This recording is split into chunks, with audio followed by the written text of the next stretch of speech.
because I typed them, and I know them, but I might forget them. Me and Dave, where are we at right now, Dave?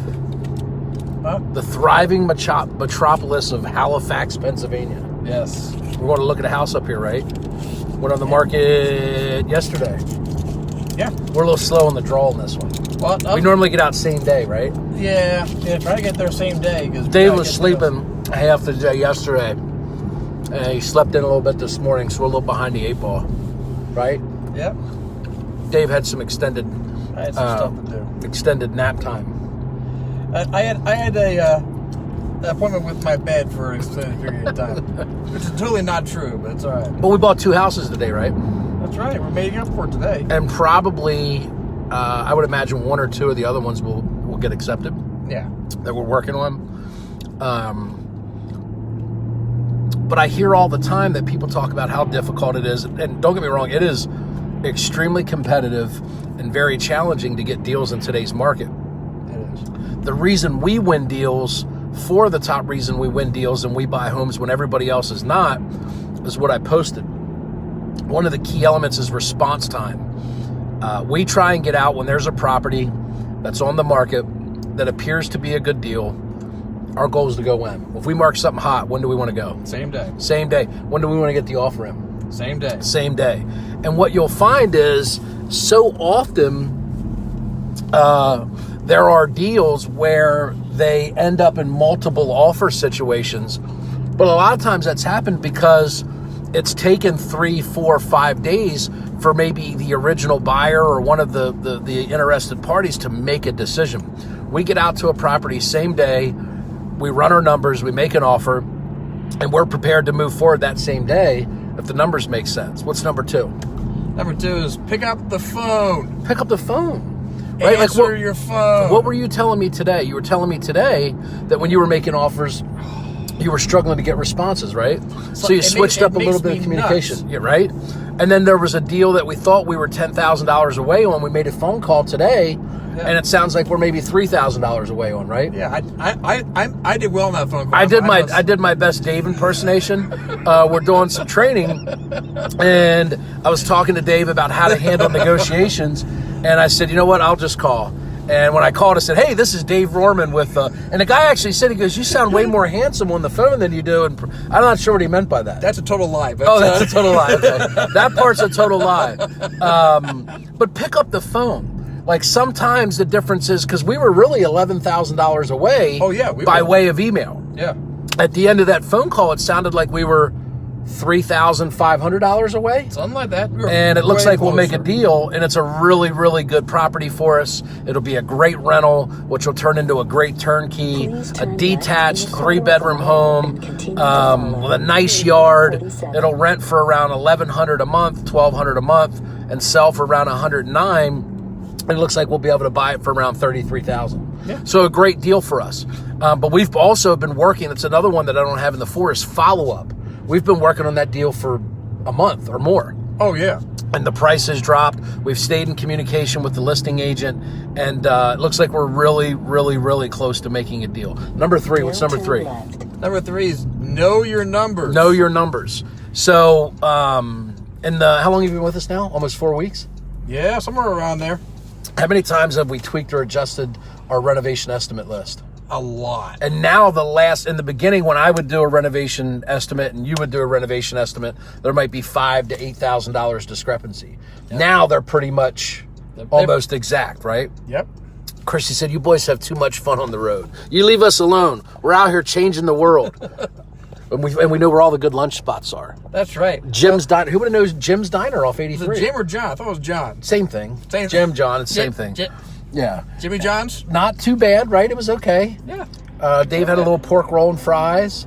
I had a little hamburger. You gotta have a little pork roll for lunch. That's a South Jersey staple, man. South Jersey staple. And when I said, so you like pork roll, what'd you say? Hells yeah. Hells yeah. That was funny. You had a little gangster in you. I didn't know was in there.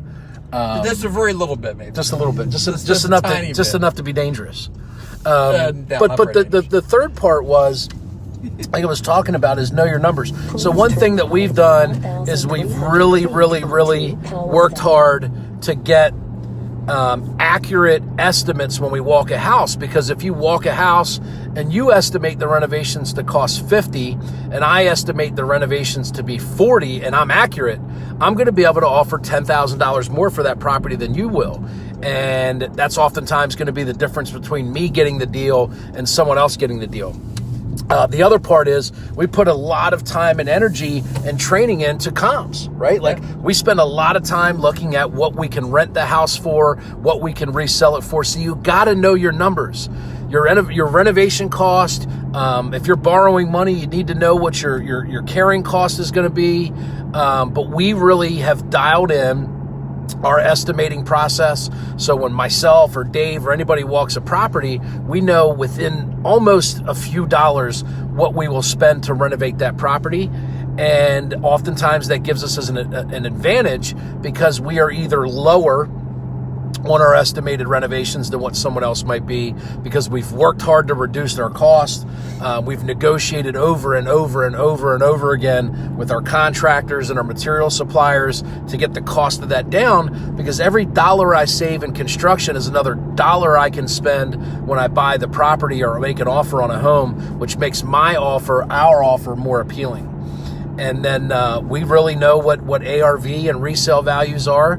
And the combination of those two things gives us the ability to make a confident offer when we're out there competing and fighting for offers, right? Yep. And I would say also, knowing your numbers too is about knowing what deals not to do. Yeah. I mean, it tells you, you walk in and you know about where your reno estimate is going to be. You know what your ARV is going to be. You know what deals to walk away from and say, nah, I'll pass. No matter what I spend, I just can't make this house right. Yeah. I mean, it's just, you got to know what deals not to do, too. Yeah. So. And then what's number 4 there? Oh, go ahead. What were you going to say? I was just going to say, and knowing what deals not to do means you don't tie yourself up doing something and trying to fix a mistake you should have never got into in the first place. Spend 10, 12 weeks renovating a property that's, just going to turn out to be, A, not a profitable transaction, and B, takes a lot of your resources. I mean, you have your sales agents, your acquisitions agents, your money tied up, your project managers, your contractors. It takes them just as long to work on a non-profitable transaction as it does a very profitable transaction. So when you buy the wrong property, whether it be you paid too much or it's just not a good property, you're going to tie up resources for an indefinite amount of time, depending on the size of the project. And time is one of the most valuable resources we have, particularly in real estate. So know your numbers. Number 4. Make more offers. Make more offers, right? How many deals do we look at a day, do you think? What is that? That is an awkward symbol. I don't know. You should screenshot that and post that in the comments. I don't know what that was. I know what it looked like. Yeah, I'm not sure. What's up, Wayne? There was a really weird, I'm on my navigation, and it looked like a man laying flat on a sawhorse, but he had the ability to spin like a top, like that Olympic event with the sawhorse. Yes, like that. I've never seen that before. That was we'll have to drive back that, just to get a picture of it, because no one will believe us. But number 4 was what again? Make more offers. Make more offers. We buy about 1 in 10 offers. So if you want to buy a house a day, you need to make 10 offers. So oftentimes we make offers on properties that are priced well above what we may want to pay, but if the property needs a little bit of work, if it's vacant, if the folks have owned it for a long period of time, if it's been on the market 2 or 3 times and taken off the market and there's multiple price reductions, that's an indication that the seller may be flexible in their asking price, and it's worth your time to make an offer. And the more offers you make, right, it's a contact sport. The more contacts you make, the more hits you're going to get, the more deals you're going to get, the more money you're going to make. So that's how we do deals in a competitive market and continue to do deals in a competitive market. So if you use those 4 things as a tip and you focus on those 4, I think it'll really help you find deals out there on the MLS. And anyway, Dave and I are almost, how far away are we? We're 1 minute. Maybe we'll show them this house when we get there. Yeah. Oh, right there's the road. Yeah. Matamoras. Matamoras. Is it Matamoras or Matamoras? I I think Morass sounds funnier. So I think he let's used go to with date a that. lady named Madam Morass. Maybe that's what that symbol was. That would definitely be Madam Morass. Oh, that sounds like a interesting physique. But anyway, got a little off topic. We're here at a property that just went on the market. It's about an hour away from our office, but we were up this way, so it was only 30 minutes from Jim Bob's Diner. And where is it? We should be here. It should be here. Oh, us and a couple other people. See? Response time. Yeah. If we wouldn't have got here today, one of these other 3 people probably would have bought it. Yep. Nothing like They had the pulling- front door open for us. Yeah, that's that's so nice That's of so them. nice. Let's see here. I'll show you what you have the combo and stuff if we need it. Yeah, I got it. So Dave and I are going to make an offer on this property up here in Halifax. If it's a deal. I mean,